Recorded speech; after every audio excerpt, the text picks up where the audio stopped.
흔히 신체화라고도 하고요. 신경성 신체질환 또는 정신신체질환이라고도 하는데 여기에 굉장히 좀 흔한 몇 가지 병들이 있어요. 그러니까 스트레스라든가 그 마음의 상태에 영향을 많이 받는다. 그리고 실제 유발하진 않아도 그 증상의 그 악화와 완화에 영향을 많이 받는다고 하는 증상들이 있는데 아까 말씀드린 그 긴장성 두통, 그 다음에 그 신경성 위험, 그 다음에 위험, 그리고 그 다음에 과민성 대장 증상, 그 다음에 가슴이 매우 빨리 뛰는 심계항진 증상, 이런 것들이 특히 좀 제일 많이 신경성 신체질환으로서 많이 일어난다 하기 때문에 이런 증상들이 계속 반복되고 이것 중에 한두 개가 계속 반복되고 또 이게 이렇게 생각해 봤을 때 나의 스트레스 상황이라든가 컨디션과 많은 영향을 받는다, 많이 탄다 라고 생각하면 한 번쯤은 체크해 보는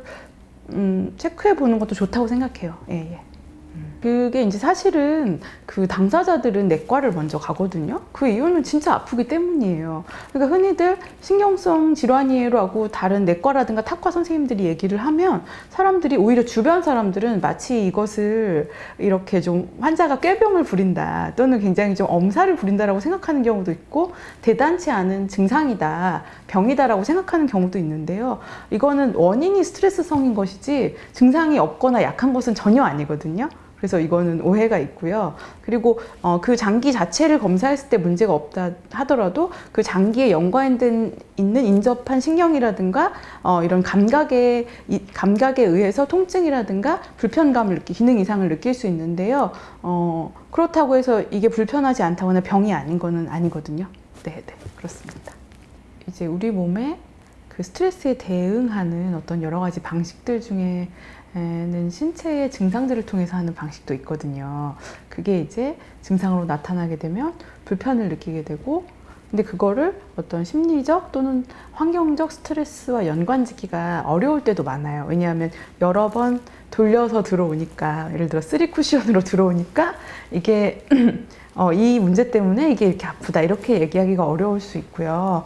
또 그 심적으로 많이 약해진 상태에서 스트레스를 받을 때의 반응과 또 신체적, 심적으로 건강할 때의 반응이 다르니까 사실 이 정도 스트레스 받아서 이런 신체 증상이 나타난다 라고 딱 떨어져서 말하기 어려운 부분도 있죠. 그러니까 이거를 판단하기가 어려울 건데요.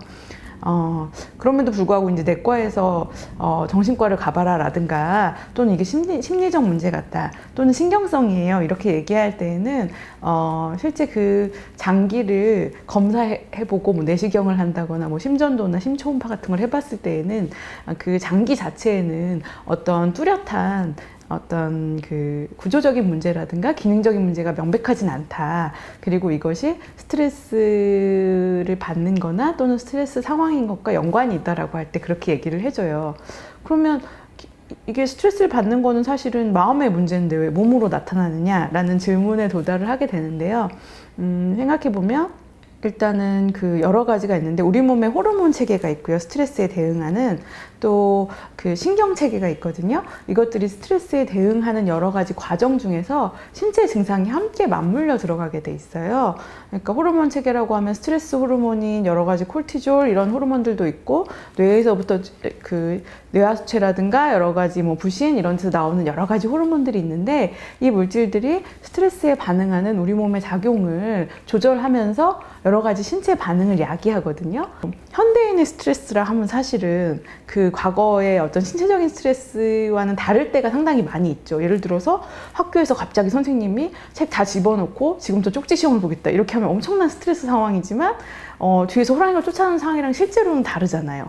하지만 인류는 그렇게 진화를 하지 못했거든요. 그래서 호랑이가 쫓아올 때와 비슷한 비상사태에 대한 유사한 반응을 나타내게 되죠. 그래서 가만히 앉아서 수업 시간에 있는데 가슴이 매우 두근거리고 숨이 차고 손발이 차가워지고 그 다음에 동공이 확장되고 소화가 갑자기 안 되고 얹히는 것 같고 토할 것 같고 이런 증상들이 나타나죠. 그럼 여기서 또 이제 이건 당연히 좀 이럴 수도 있다, 긴장되니까 이렇게 하면 좋지만 또 민감한 사람들의 경우는 내 몸이 왜 이러지? 가슴이 심장병인가? 가슴이 왜 이렇게 뛰지? 하면서 매우 불안해지죠. 그러면 또 인체는 이것을 또 다른 스트레스로 받아들여서 아까 있던 스트레스 호르몬이라든가 교감신경계가 더 배가 되면서 더더욱 긴장하는 상황으로 다 가게 되면서 심하면 어떤 패닉 상태, 공황 상태에 이를 정도로 극도의 교감신경 항진 상태로 갈 수 있죠. 이런 식의 반복들이 이루어지고 나면 특히 취약한 장기들이 약해지고, 예를 들어 위가 원래 약했던 사람은 이런 스트레스 상황에서 위가 멈추거나 위산이 과다 분비되는 증상들이 반복되면서 위염이 생긴다든가 이런 식으로 갈 수 있고, 또 대장이 과민한 사람들은 이럴 때 계속 설사하고 싶다든가 배가 아프다든가 하는 증상, 그리고 머리가 아픈 사람들은 계속 조이는 듯한 두통이 오는 증상으로 올 수 있고, 또 심장이 매우 뛰거나 그다음에 숨이 가빠지고 더 극도의 긴장감이 들면서 쓰러질 것 같은 공황 발작으로까지 연결될 수 있는 거죠. 이런 증상들은 다 신체적인 증상이니까 사람들이 내과에, 소화기 내과에 가봐야겠다. 심장 체크해봐야 되지 않나? 호흡기에 문제가 있나? 막 이렇게 생각을 하고, 아니면 머리가 계속 아픈데 뇌 MRI 찍어봐야 되지 않나 생각하고, 물론 한 번씩 너무 증상이 심할 경우엔 체크해보는 건 필요하지만 거기에서 이제 이상이 없다고 했을 때는 선생님들이 얘기를 하시죠. 이거 신경성인 것 같다. 이게 이제 사실 이 뒤에는 이러한 스토리가 있는 거고요. 그래서 생각해 볼 거는 나의 신경계가 스트레스에 민감할 가능성, 그리고 또 하나는 내가 나의 심리적 또는 환경적 스트레스에 대해서 간과하고 있거나 실제보다 좀 대수롭지 않게 생각해서 이거를 해소하거나 관리하는 데에 신경을 쓰지 못했을 가능성, 이거를 생각해 보고 치료를 열심히 해야 됩니다.